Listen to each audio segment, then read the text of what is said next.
Hey guys, wanted to just give you a quick shot of our camellias there.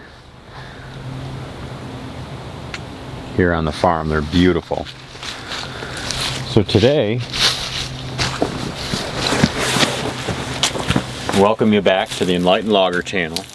Today I'm working on a couple of different things. I've got this box that I'm opening here from my good friend Cory at Aten-Schell Distributing in Idaho.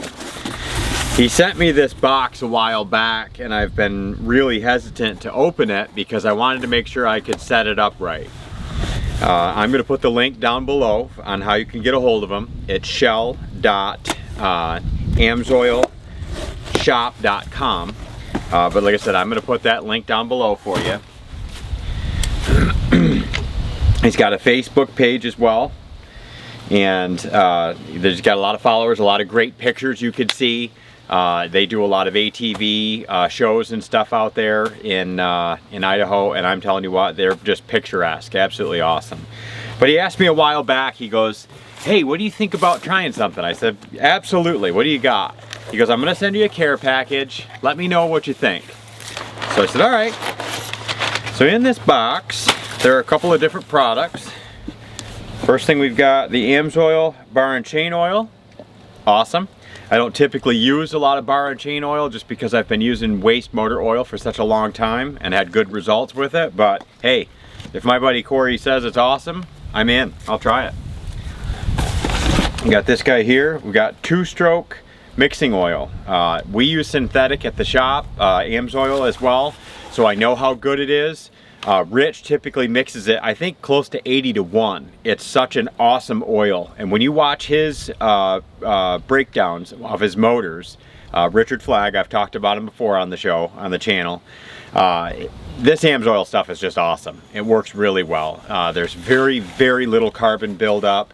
The rings are always tight. There's very little wear on the pistons or in the sleeves. Everything just looks awesome in these engines. So Amsoil obviously is probably the best product on the market. So I can't wait to get this mixed up today.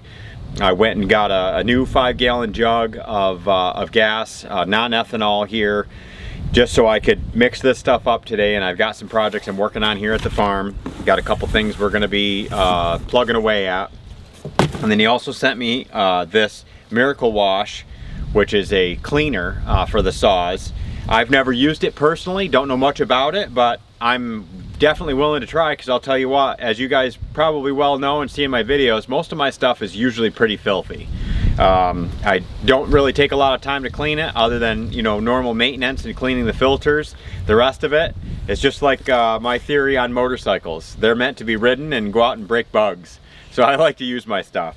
But I can't wait to get into this stuff. Like I said, we're going to mix it up.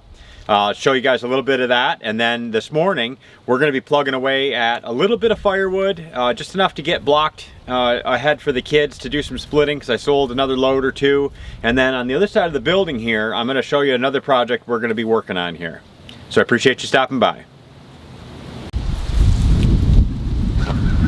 Hey guys, I'm back with you. Just going to mix up some gas here. Looking at the back of the bottle, this Sabre 2-stroke mixing oil shows you could do either 80-1 or 100-1. I'm going to try the 80-1 just because I'm pretty old school, and even 50-1 was a push for me. So at 80-1, this is a 5-gallon jug. It says 1.6 ounces. So I'm going to use my handy little calculator here because I'm not a mathematician. We got 1.6 times 5 is 8 ounces. On the side of the jug here, we start out at just over 9, so 10 ounces it looks like. 20, this is, I'm sorry, these are liters, so we've got 32 ounces because this is a quart. So I just need to go down to the 22 ounce mark, or excuse me, the 24 ounce mark.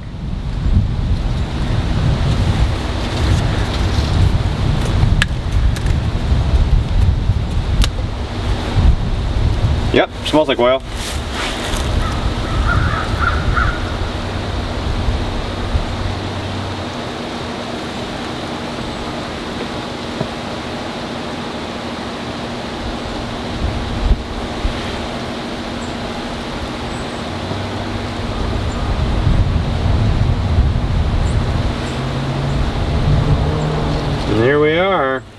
set this up on something a little more level.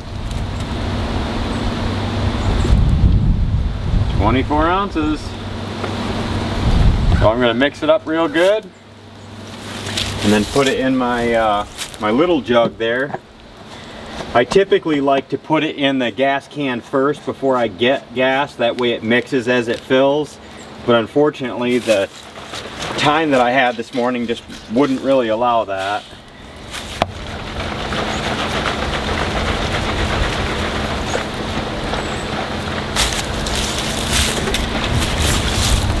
So as you can see, this guy's pretty empty. So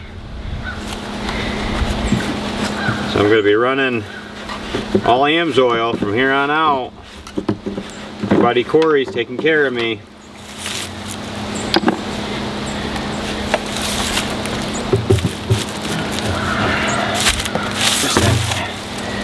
Some of these seals, boy, not a huge fan of them.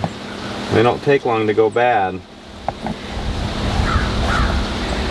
You can see it kind of popping out there.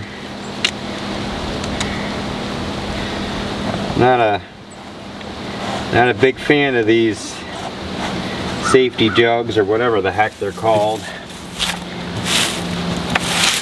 You can see on my diesel cans that I run, I get what the rednecks call the donkey dicks, which are the big fat ones. And I'll tell you what, you drill a 1/2 inch hole back here as your airflow, and with that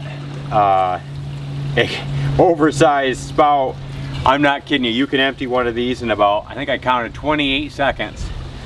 So you talk about draining one fast as compared to, you know, these goofy things. They work great when you've got larger volumes, like a, you know, you're putting fuel in a tractor or something. Obviously the best way to do it for all you equipment guys out there is you know, a fuel dolly or a tank on your truck. You drive right up to the machine, but for some of us that's not always possible, and I don't have enough equipment to justify that, especially since, you know, I don't have a skidder anymore or anything. I've got just the tractor that burns diesel for right now. Hint hint, for right now. Might have some stuff coming here. We'll see. See how Santa treats me coming into this new year.